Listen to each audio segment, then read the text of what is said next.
The original Industrial Revolution was driven by the discovery that you could use steam engines to do all kinds of interesting things. That was followed by additional revolutions for electricity and computers and communications technology.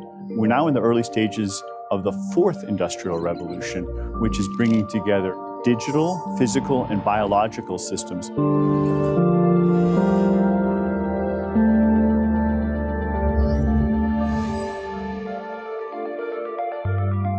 One of the features of this fourth industrial revolution is that it doesn't change what we are doing, but it changes us.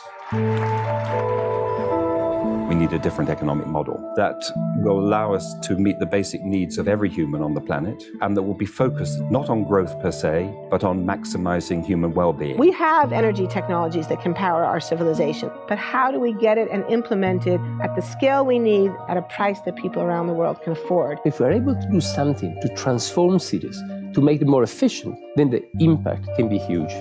We can use asset tracking, we can use IT, we can use 3D printing to decouple growth from the resource constraints we have. The question of adding quality to quantity, it's really about a diverse, safe, healthy, and just world with clean air, clean water, clean energy. Together we are fighting to preserve our fragile climate from irreversible damage and devastation of unthinkable proportions. The prediction of 5 million jobs lost by 2020 to technology is serious, but the main question is, how will we define work? How will we share the wealth? How can you have a doctor that really knows a lot about data?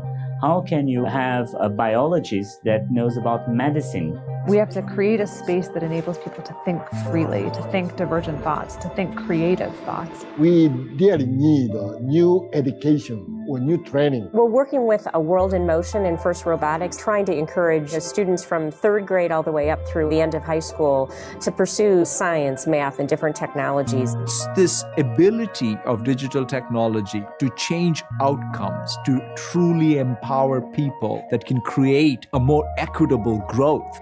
Fourth Industrial Revolution has the potential to make inequalities visible and to make them less acceptable in the future. I was the first person in the world to be able to voluntarily move my legs while stepping in a robot. The cure will be possible if enough of the right people have the will to make it happen. We're seeing this incredibly exciting convergence of genome editing, DNA sequencing. Governments have a very important role to play in enabling the safe and effective use of technologies. We need to take responsibility at every level of society to adapt to these technological challenges, which are redefining what it means to be completely embedded in this world.